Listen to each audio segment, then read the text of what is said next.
Shalom and greetings from Jerusalem. Jane, just standing here on a hot summer day with the fan blowing here in my face in Jerusalem. I just quickly want to make this personal video update. You can see my TV is on in the background. There has been breaking news this afternoon. About an hour ago, we had another horrific terror attack here in Israel. 2 terrorists arrived at the shopping complex, the supermarket complex in Gush Etzion. It's close to the city of Efrat, about 30 minutes south of Jerusalem. 2 terrorists arrived armed with knives, and they attacked a young security guy around 20 years old, and they stabbed him to the upper body, and they also stole his weapon, and he was shot before a soldier noticed what was going on. An armed civilian knows what was going on, and they shot and they killed those 2 vile terrorists. So in a split of a second, your day changed.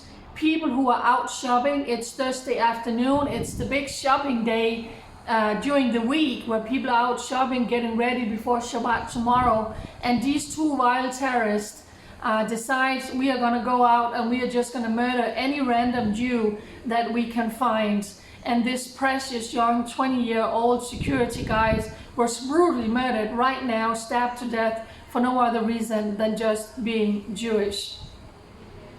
For me, this triggered even more trauma because this exact place is where my dear friend and co-worker Ari Fuld was brutally murdered, also stabbed to death in a heinous terror attack in the year 2018. He was also out shopping for his family in the exact same location when a 17-year-old vile terrorist jumped him and stabbed him in the neck and brutally murdered him while he was out shopping for his family. So I'm sending my deepest condolences to the young man who was murdered today. Right now, as of this minute, we don't know the identity of the young man who was just working. He was just doing his job, and he was brutally murdered. So the Israeli Defense Forces have sealed off the areas I saw also around Hebron and Bethlehem, looking for if there is any more accomplished. So this is another heartbreaking day here in Israel.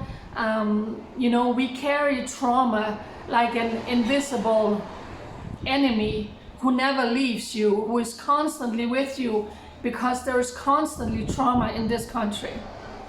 You know that I stepped back a little bit because of all the things we have been through since October 7 and the war with Iran and the attack and all of us running for ballistic missiles. So I just had to pull back a little bit to try and just breathe and catch my breath and deal with some of all of this trauma after living in Israel for more than 10 years, reporting about all of these terror attacks. So I don't know how your morning started, but I woke up just around 5 a.m. with that very, very special sound on your phone. You now have a ballistic missile warning. And you just get out of bed as quickly as you possibly can. I always have to run to the bathroom first, and then you get dressed and you see on your phone there's now a missile alert for Jerusalem Center where I'm located. So you know I always put on a dress and I go look on my balcony.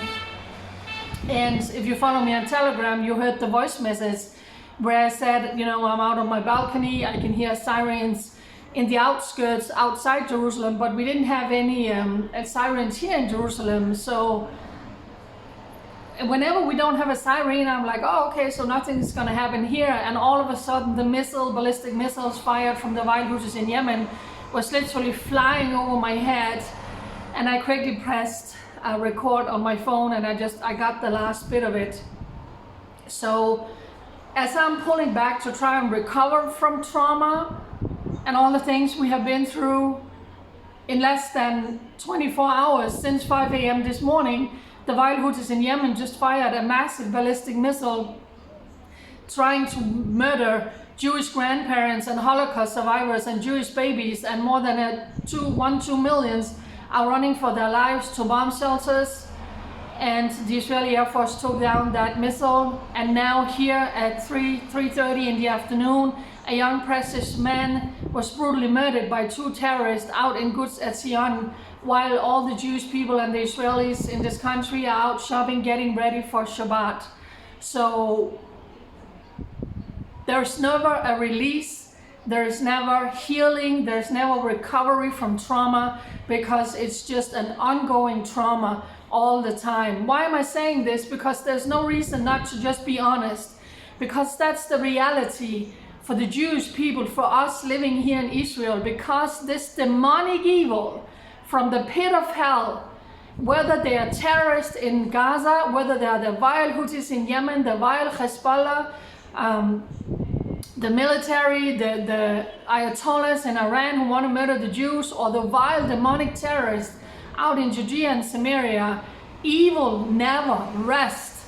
Their demonic bloodthirst of murdering Jews never rests and never sleeps. So it's an ongoing trauma here in Israel, where it's funeral upon funeral upon funeral. It's broken heart, broken heart, and broken hearts. And we never got to heal. And just the other day, we had 5 precious sons, 5 soldiers who was killed in Gaza when they were out on foot, and there was an explosive device, and they were literally blown up, horrific. And then yesterday, another soldier died, was killed inside Gaza.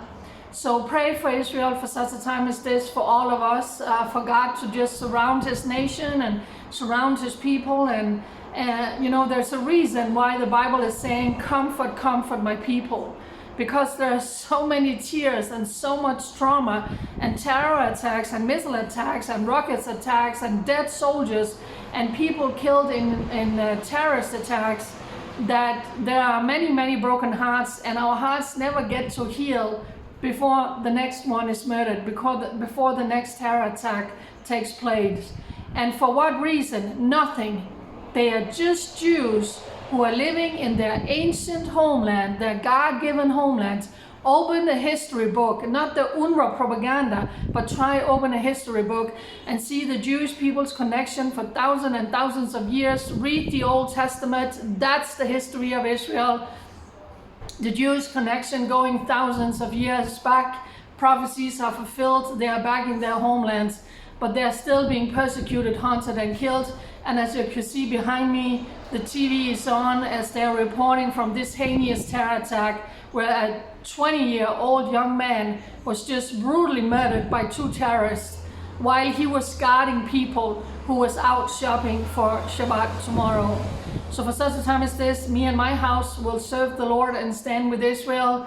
Thank you for praying for me and continuing to follow my social media, even though I stepped back a little bit because I'm trying to deal with all of this trauma.